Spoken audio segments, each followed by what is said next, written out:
de los ángeles, estos seres espirituales de quienes estamos hablando. Hasta aquí hemos considerado quiénes son los ángeles, las dos clases o tipos de ángeles que hay, los santos ángeles y los ángeles caídos. Empezamos a hablar de los ángeles santos y dijimos que son millones de millones, y dentro de ellos hay cantantes, hay músicos, mensajeros, inclusive guerreros. Hablamos también de los arcángeles, que son una clase particular de ángeles, de los cuales solamente se han contabilizado 3. A saber, Luzbel en su momento, Miguel y Gabriel, de quien nos falta hablar en este capítulo. Vamos a estar hablando de él, me refiero a Gabriel. Por lo que tomaremos tiempo en este capítulo para hablar todo lo que nos sea posible acerca del arcángel Gabriel. Su nombre, el nombre del arcángel Gabriel, viene del vocablo hebreo Gabriel, que quiere decir Dios es mi fuerza, Dios es mi héroe, mi poderoso. Particularmente, ¿quién es el arcángel Gabriel? Bueno, es uno de los 3 arcángeles reconocidos por la palabra de Dios y aparentemente el principal heraldo o mensajero de Dios, el encargado de comunicar a los hombres todo lo que está relacionado con los planes específicos de Dios. Lo encontramos, por ejemplo, en el libro de Lucas, en el capítulo 1, en el versículo 11 y 19. Lucas capítulo 1, versículo 11. Y se le apareció un ángel del Señor puesto en pie a la derecha del altar del incienso. ¿A quién se le apareció? Bueno, el padre de Juan el Bautista, a Zacarías. Dice en el versículo 19, respondiendo el ángel le dijo, yo soy Gabriel, que estoy delante de Dios y he sido enviado a hablarte y a darte estas buenas nuevas. Aquí en el versículo 19, el ángel se identifica como Gabriel, el que está delante de la presencia de Dios y que viene a comunicarle a Zacarías una serie de verdades. Por lo tanto, podríamos decir quizás que Gabriel es el jefe de los ángeles mensajeros. Si recordamos la palabra arcángel, quiere decir príncipe, principal o ángel principal.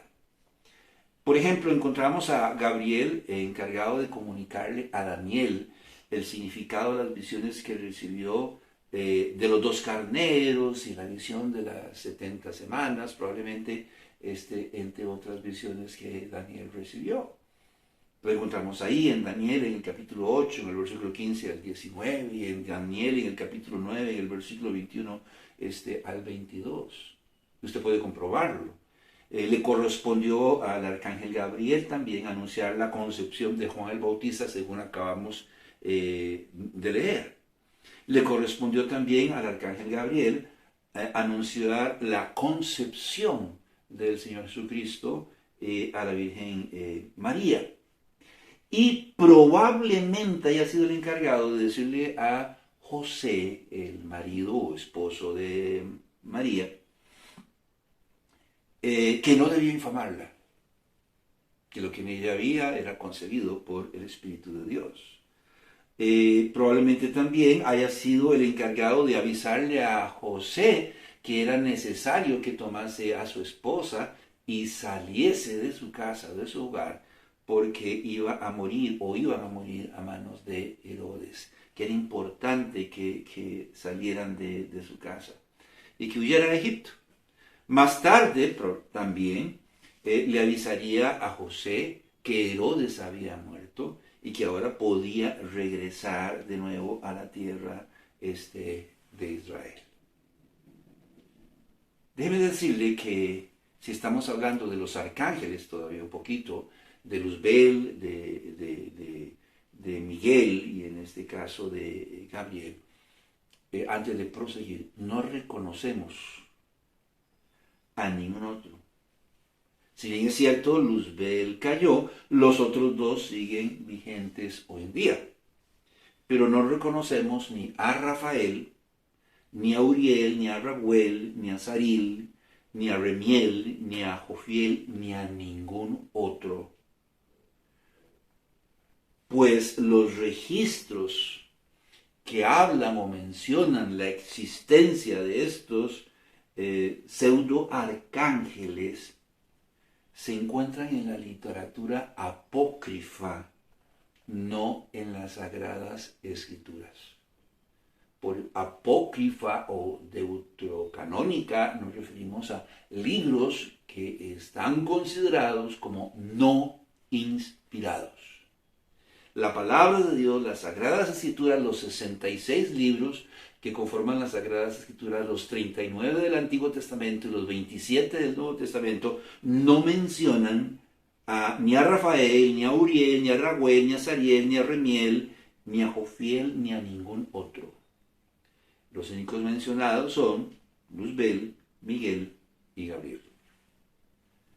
No dudamos ni por un momento que los santos ángeles estén bien organizados y que como el ejército de los cielos cuenten con rangos, yo no sé si decir como de índole militar, o jefe, subjefe, no sé, pero arcángeles en las Sagradas Escrituras, ángeles principales, son mencionados solamente 3.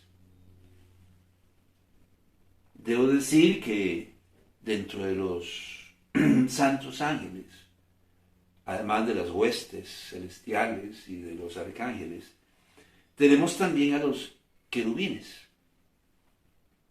¿Quiénes son los querubines? Son unos seres angelicales descritos por el profeta Ezequiel, por ejemplo, como seres vivientes, quizás por las características particulares que les envuelven. De apariencia humanoide. Ezequiel capítulo 1, versículo 5. Y en medio de ella, la figura de 4 seres vivientes, y esta era su apariencia. Había en ellos semejanza de hombre. Ezequiel tiene una visión sobre el trono de Dios.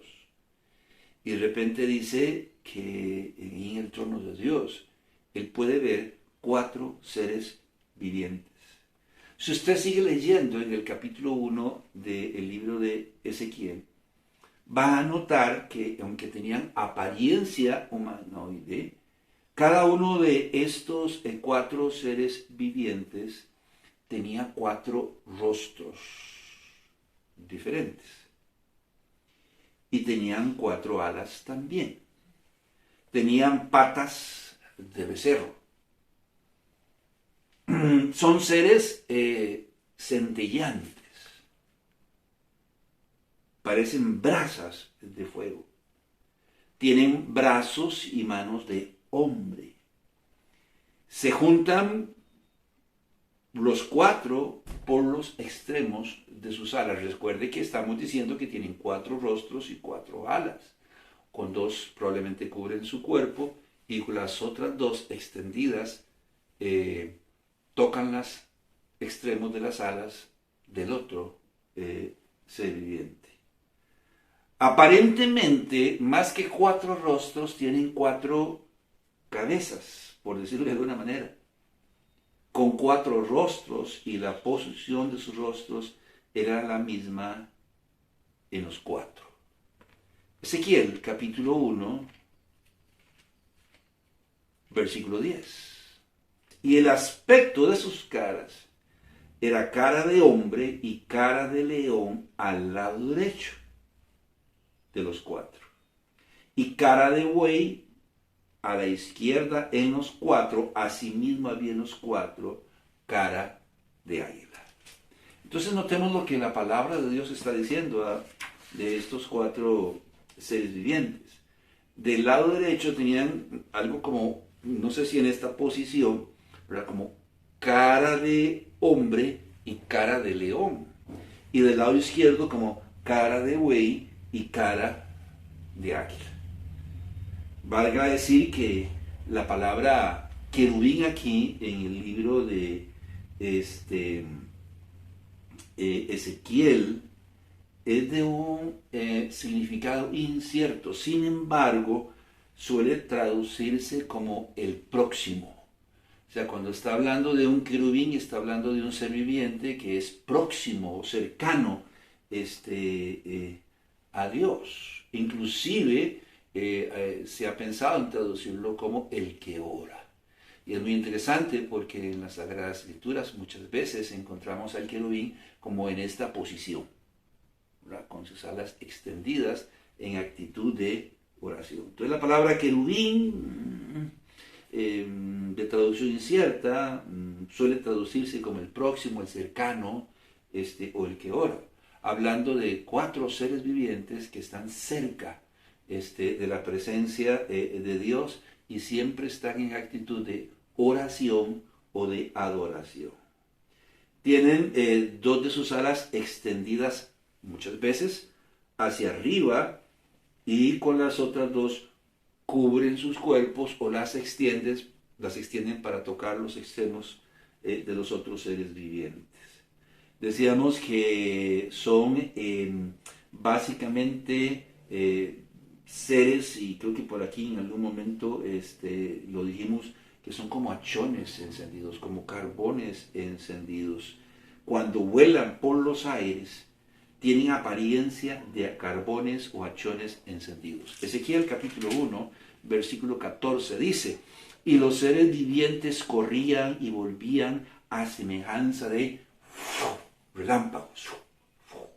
¿Verdad? No en vano, en algunas ocasiones cuando aparecen o cuando aparece la presencia de Dios en el monte Sinaí, dice que se oían sonidos de voces y de relámpagos y de truenos en el monte Sinaí. La gente estaba asustada. Bueno, tal vez eran cientos de miles, millones de ángeles que volaban de un lado a otro, porque parece que esta condición no es particular de los querubines.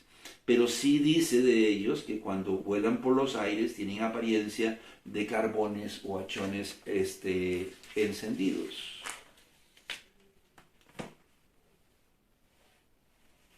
Repito, una condición que se daba probablemente en todos los ángeles cuando vuelan. No en vano el Señor dijo también de Luzbel, que lo vio caer, cuando él se rebeló en contra de Dios, que lo vio caer como ¿qué? Como un rayo, dice, sobre la tierra, y en el libro de Lucas, en el capítulo 10, en el versículo 18 en adelante, que él cayó como un rayo. En el cielo, los querubines se encuentran en un nivel inferior bajo el trono de Dios. Ezequiel en el capítulo 1 está describiendo el trono de Dios y aparentemente está en un lugar elevado, como una especie de mezanine. Bueno, en el nivel inferior, ahí se encuentra el altar que sería el altar del incienso. Hay un altar del incienso. Las cosas que encontramos en el tabernáculo, en el templo, son una copia de lo que está en el cielo. Y bueno, dice la palabra de Dios ahí en el libro de Ezequiel, que si el trono de Dios estaba en un nivel superior, como decir, en un mezanine, en el nivel inferior, se encontraban básicamente los querubines. Ezequiel capítulo 1, versículo 22 y 26. Dice la palabra de Dios que el mismo Ezequiel en el capítulo 10, cuando los describe a estos seres vivientes, a estos 4 seres vivientes, en el capítulo 10 les da nombre, dice que son querubines. Ezequiel capítulo 10, versículo 12, los describe como unos seres vivientes llenos de ojos por todo su cuerpo, ¿verdad? Y todo su cuerpo, sus espaldas, sus manos, sus alas y las ruedas estaban llenos de ojos alrededor en sus cuatro ruedas. ¿De quién está hablando? De estos cuatro seres vivientes. Pero vea lo que dice en el versículo 1. Miré aquí en la expansión que había sobre la cabeza de los querubines, como una piedra de zafiro que parecía como semejanza de un trono que se mostró sobre ellos. Hablando del trono de Dios que está en un lugar elevado, en un mezanine, y ellos que están en un nivel inferior. ¿Cómo los llamó? Querubines. Entre otras cosas, se dice de los querubines, estos cuatro seres vivientes, que son los guardianes, entre comillas tenemos que decirlo, que son los guardianes de la santidad de Dios, donde ellos se encuentran, inclusive representados, anuncian la presencia o la santidad de Dios. Por eso los encontrábamos bordados en las cortinas del tabernáculo, porque ahí moraba la presencia de Dios. O los encontrábamos no solo representados, pero labrados en las paredes del templo, porque ahí se encontraba el nombre de Dios y la presencia de Dios, o sobre el propiciatorio en el arca del testimonio. Aquella caja de oro, recuerda usted, y el propiciatorio era la tapa, y sobre la tapa había dos querubines, en posición, casualmente, de oración o de adoración.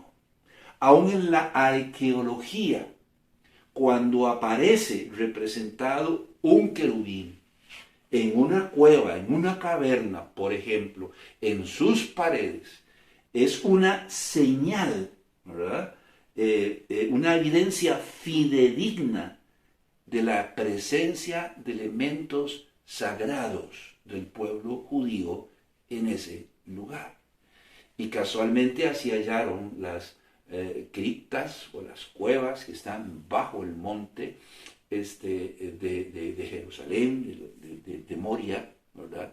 Y donde supuestamente se encuentra el arca del pacto, el arca de la propiciación. Entonces ellos comenzaron a seguir las marcas, ¿verdad? Y han encontrado una serie de elementos muy importantes relacionados con la tradición judía del pueblo de Israel. Entonces el querubín, ¿verdad?, es el guardián de la santidad de Dios. Donde ellos se encuentra la presencia de Dios, la presencia o la santidad de Dios. Y por eso estaban bordados en las cortinas del tabernáculo, por eso estaban grabados o labrados en las paredes del templo, o cuando en alguna parte aparecen, bueno, eso es símbolo de que ahí hay algo relacionado con las cosas espirituales o religiosas o del pueblo o de la religión judía. A los querubines los encontramos en algún momento también en el huerto del Edén. Entonces recuerda cuando Adán y Eva fueron expulsados del huerto del Edén. Fueron enviados unos querubines a salvaguardar la entrada al paraíso después de la expulsión de Adán y Eva. Repito, son los guardianes de la santidad de Dios. Es muy interesante el hecho de que Alusbel, el primero quizás en ser mencionado como arcángel, Alusbel se le llama querubín grande protector en Ezequiel, el mismo profeta, en Ezequiel, en el capítulo 28, en el versículo 14. Es un detalle que es muy interesante. Dice, tú, querubín grande protector, yo te puse en el santo monte de Dios. Allí estuviste, en medio de las piedras de fuego te paseabas. Y si usted sigue leyendo en su contexto, usted se va a dar cuenta que dice que tú eras perfecto, que eras toda la perfección, hasta que se halló antimaldad y decidiste subir al trono de Dios, y bueno, y habla acerca de la rebelión, ¿verdad? Entonces lo llama querubín grande protector. La pregunta es ¿por qué? Recordemos que la palabra querubín quiere decir cercano, de manera que Luzbel tuvo que ser muy cercano a Dios. No en vano que él dijera y pretendiera ser la cuarta persona, ya no podríamos decir de la Trinidad, pero vamos a decir de la divinidad. Dice, bueno, ustedes son el Padre, el Hijo y el Espíritu Santo, pero bueno, yo en cuanto a posición y belleza y hermosura y perfección, pues debería conformar la divinidad. Y ya no seríamos 3 divinas personas, sino 4. Entonces, cuando le llama querubín, no es porque necesariamente él fuese un querubín, sino porque era muy cercano a Dios. La palabra grande, por su parte, parece indicar que Luzbel era el ángel de más alto rango en todo el cielo. Era un príncipe, el principal probablemente sobre los 4 seres vivientes que Ezequiel llama querubines. No que necesariamente él tuviera que tener también 4 rostros, ¿verdad? Porque no hay evidencia de eso, y hay una razón para que fuesen 4 seres vivientes y tuvieran 4 rostros. Entonces, cuando dice grande, está indicando que él tenía un alto rango en el cielo, que era un príncipe, un principal, y era muy cercano a Dios. La palabra protector quiere decir que protege, que cubre, que defiende, en este caso, todo lo que está relacionado con la santidad de Dios. Recuerde que los querubines eran guardianes de la santidad de Dios. Ellos siempre están alabando y honrando el nombre de Dios, pero particularmente la santidad de Dios. Entonces se le llama a Luzbel querubín grande protector por esa razón, porque era un ángel principal, uno de los más cercanos a Dios, y probablemente el quien estaba sobre los 4 seres vivientes, o sobre los ángeles, que alababan y honraban y glorificaban siempre la santidad de Dios. Dentro de los santos ángeles también tenemos a los serafines, los cuales deben ser distinguidos de los querubines. ¿Quiénes son los serafines? Los serafines son seres angelicales que se encuentran en el trono de Dios, no debajo del mezanine donde se encuentra el trono de Dios, como los querubines, sino sobre el trono de Dios y alrededor del trono de Dios. Isaías capítulo 6, versículo 2. Isaías tiene una visión del trono de Dios. Y aquí en el versículo 2 dice, por encima de él había serafines. Cada uno tenía 6 alas, con 2 cubrían sus rostros, con 2 cubrían sus pies y con 2 volaba. Entonces ahí, en aquel lugar donde se encontraba el trono de Dios sobre aquel mezanine, dice, habían también 4 seres vivientes. En este caso, Isaías los llama serafines. A diferencia de los querubines, que tienen 4 alas, los serafines, tienen 6 alas. Con 2 cubren básicamente sus rostros, con 2 cubren sus pies y con 2 volar.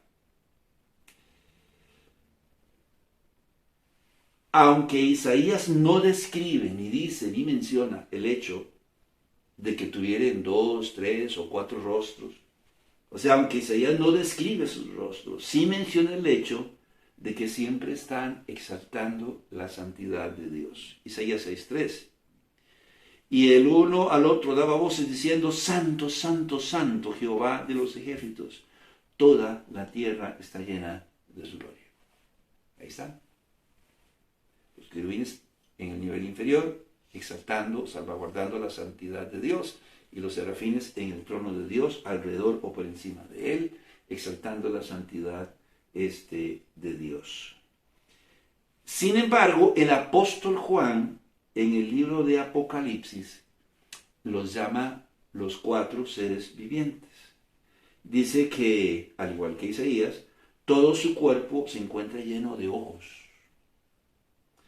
Juan describe a los serafines con una cabeza y un rostro diferente cada uno, a diferencia de los querubines. Aparentemente los querubines como que tenían no solo 4 rostros, sino 4 cabezas, 2 apuntando como hacia la derecha y 2 como apuntando hacia la izquierda. Pero de los serafines, en el libro de Apocalipsis, el apóstol Juan los describe con una cabeza y un rostro diferente a cada uno, a diferencia de los querubines que tenían 4 cabezas y 4 rostros cada uno. Apocalipsis capítulo 4, versículo 7. Igual está describiendo el trono de Dios. Y alrededor del trono de Dios, dice en el versículo 6, había 4 seres vivientes, llenos de ojos por delante y por detrás. Ahora dice en el versículo 7, el primer ser viviente era semejante a un león. El segundo era semejante a un becerro. El tercero tenía rostro como de hombre. Y el cuarto era semejante a un águila volando. Querubines, 4 rostros. Serafines, un rostro cada uno. El primero con cara de león, el segundo con cara de becerro, el tercero con cara de hombre y el cuarto con cara de águila. Cada uno, como ya dijimos, y como dijo Isaías, Juan dice, cada uno tiene 6 alas y están ahí para exaltar la santidad de Dios. Usted lo puede leer en el versículo 8. Y los 4 seres vivientes tenían cada uno 6 alas y alrededor y por dentro estaban llenos de ojos y no cesaban día y noche de decir, santo, santo, santo es el Señor Dios Todopoderoso, el que era, el que es y el que ha de venir.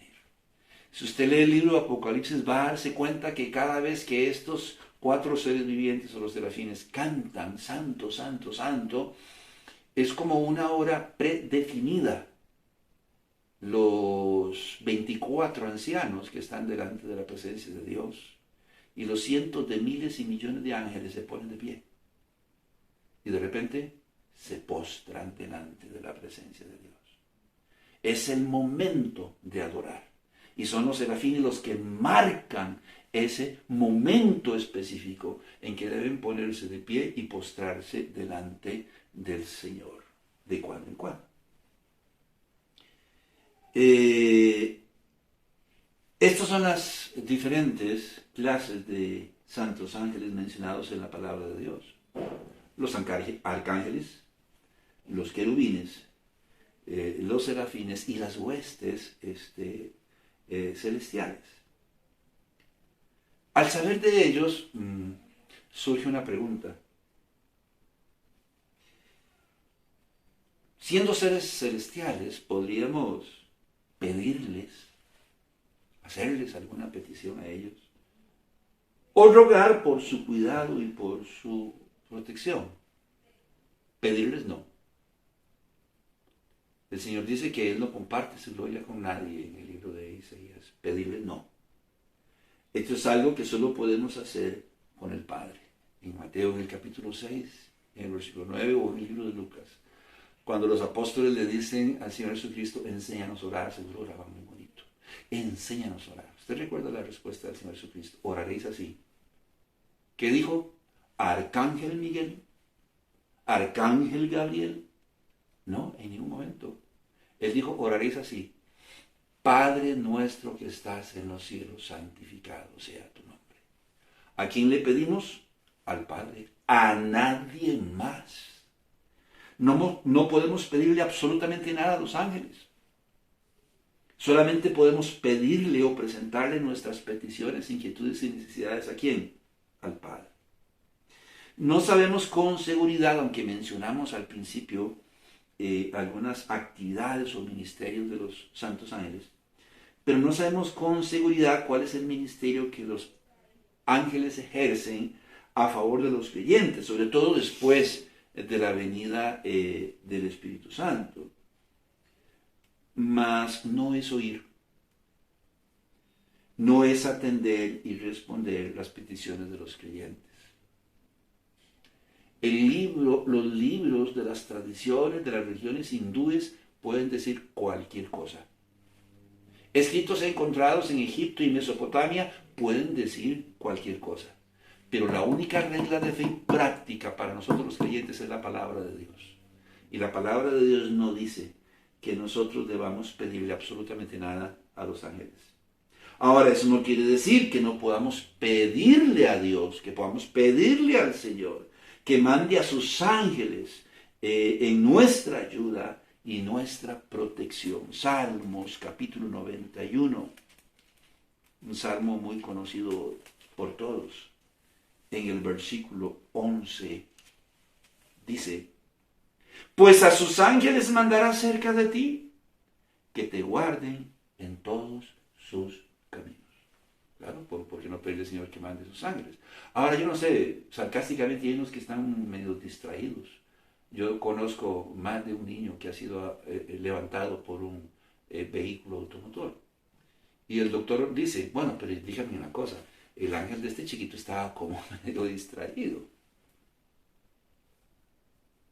Entonces, sabemos que tienen un ministerio a favor de los creyentes, pero con exactitud no sabemos en qué consiste su ministerio, particularmente después de la venida del Espíritu Santo. Eso no quiere decir que no podamos pedirle al Señor que los envíe para que nos ayuden, o para que nos cuiden, o para que nos protejan.